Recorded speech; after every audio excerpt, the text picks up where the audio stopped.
Sean Hannity interviewed Donald Trump, and it was one of the most unhinged, brain leaking out of Trump's interviews I've seen.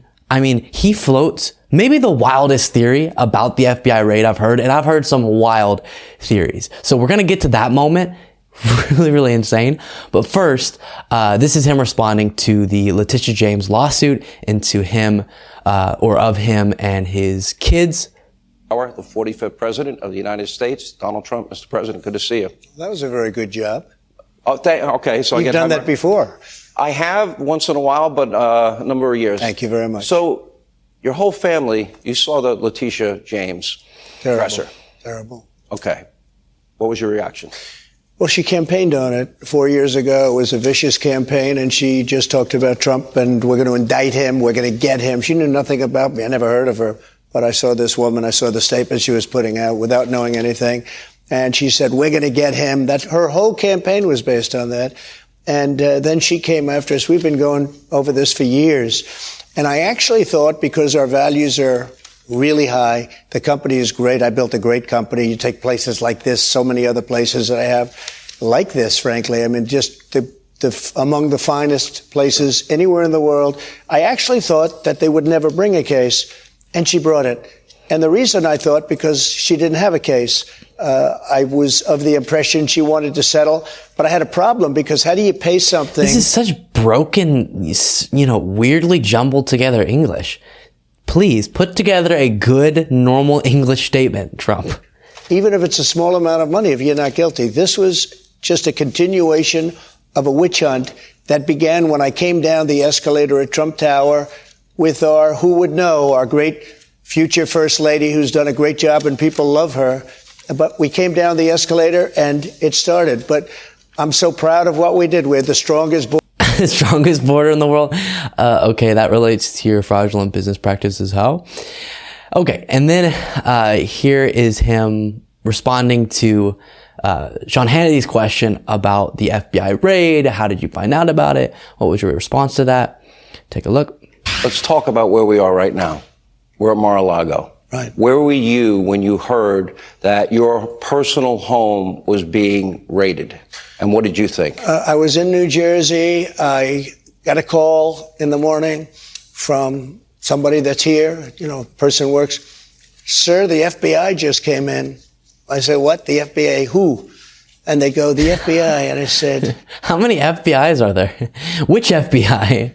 How many people? Many, many people, sir. Many, many people. And I couldn't believe it. And they wanted to do it quietly, silently.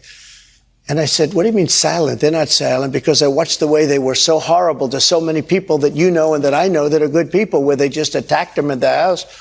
And they wanted to do it quietly. I think we forget how incoherently he talks. I'm just remembering it over and over in this. And I think it's a sign of him being particularly nervous whenever he just starts making no sense, even more no sense than he normally makes. So then here's this wild theory that he floated that truly might take the cake for the wildest conspiracy about the FBI raid. He said maybe the FBI is raiding Mar-a-Lago. They did this to find Hillary Clinton's emails. I know you think that I'm kidding. Take a look. I would say there's a very good chance that a lot of those documents will never be seen again.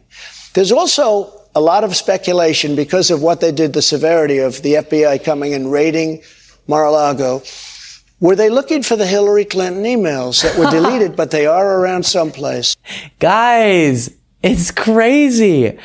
The obsession with connecting everything back to that is incredible. The reason why the FBI raided Mar-a-Lago was to find Hillary Clinton's emails.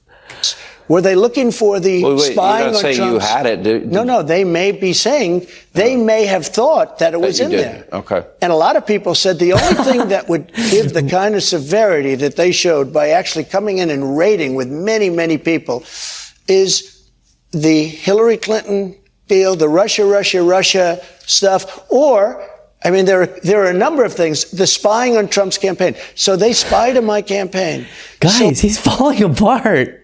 The spying on Trump's campaign, talking about himself in the third person. And then finally, here is Trump saying that he could declassify documents just by thinking about it. There's no official process. I can just think about it and they'll declassify. Okay, so let me ask you this question, because I think this is the next logical question, because the president of the United States, you, unlike, say, Hillary Clinton in her case, right, a president has the power to declassify. Correct. Okay. You had said on Truth Social a number of times you did declassify. I did declassify, yes. Okay.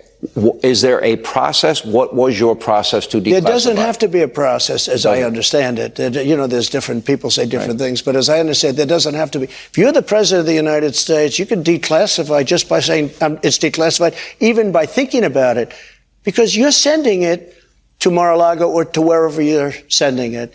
And there doesn't have to be a process. There can be a process. Why is it striking me so much in this particular interview? He talks like a little baby. This is not how normal adult people speak. This is freaking me out. I know I've heard him talk like this before, but for some reason it's all hitting me at once. But there doesn't have to be. You're the president. You make that decision. So when you send it, it's declassified. I declassified everything. Now, I declassified things, and we were having a... What is happening? Okay.